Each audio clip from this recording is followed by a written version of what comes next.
Hi, my name is Fran Telford, and this semester in educational psychology completely changed the way I understand learning and behaviour. I learned how students think, what motivates them, and how we as educators can support different needs in the classroom. This presentation highlights some of those key ideas. Marcia's four identity statuses, diffusion, foreclosure, moratorium, and achievement, all explain how students explore and commit to their goals. I relate most to moratorium with high levels of exploration and low levels of commitment. I love trying new things, but I get distracted, which makes it hard to fully commit to something, even when I enjoy it. Marcia's four identity statuses help explain how adults make decisions about careers, relationships, and goals. Understanding whether someone is exploring or committed helps confidence and our ability to follow through. In education, this helps educators guide toward good choices instead of rushed decisions based on pressure or fear of failure. Kohlberg's theory of moral development shows that student behavior is influenced by their current level of moral reasoning. Some students follow rules to avoid punishment, while others think about being fair and just. Understanding this helps us as educators respond to their behaviors accordingly when they are in a certain stage. Rewards and consequences play a really powerful role in shaping children's behavior. Positive reinforcement encourages good behaviors to be repeated, while consequences prevent unwanted behaviors. In schools, this explains why praise and discipline strongly influence children's motivation and classroom behavior, especially when they are younger. Teachers play a powerful role in shaping student thinking, but it's important to respect boundaries and not impose personal morals on students.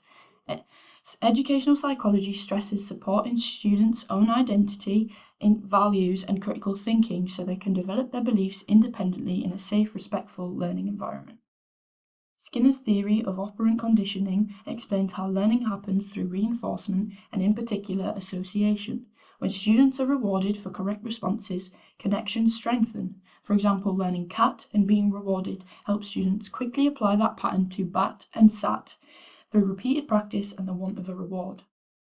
Cognitive readiness is important for learning because students must be mentally ready to understand any new material. Educational psychology has taught me that readiness depends on already existing knowledge and development on that information. As educators, we must meet students where they are mentally to avoid frustration and giving up whilst encouraging understanding. A new look at learning explains that the brain needs the right conditions to learn effectively, like attention, safety, sleep, and low stress. Educational psychology shows that learning isn't automatic. The brain must be ready and supported for information to stick.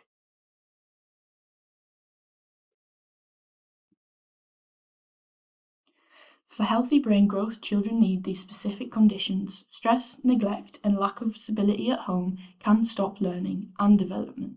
When basic needs like these are met, the brain is more open to growth and learning.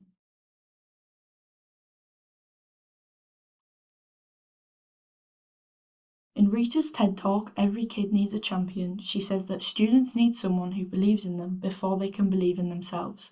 This is shown in class because when students feel supported and valued, they feel secure enough to take risks, ask questions, take on challenges, and engage more in their learning. Educational psychology taught me that the amygdala controls fear, stress, and avoidance. When tasks feel overwhelming, it tries to shut us down. By consciously telling ourselves, I'm gonna do it anyway, we can activate the thinking brain and push past fear to complete and overcome our challenges.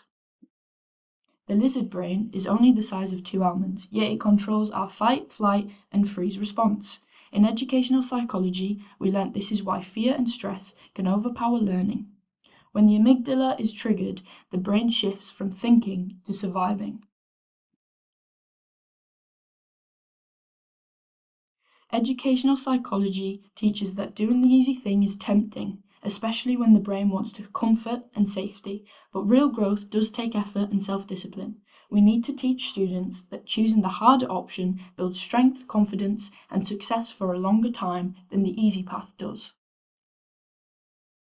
Pavlov's dogs showed me that even automatic reflexes can be conditioned through conditioning.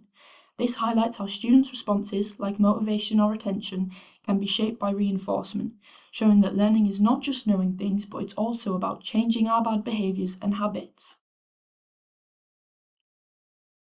Classical conditioning can help students make positive associations with school.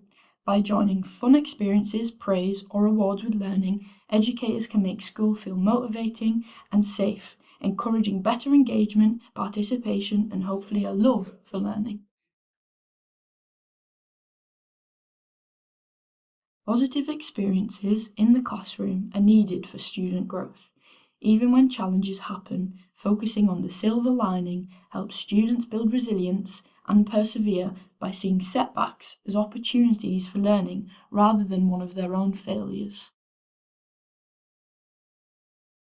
Space study helps students learn more effectively and retain information for longer.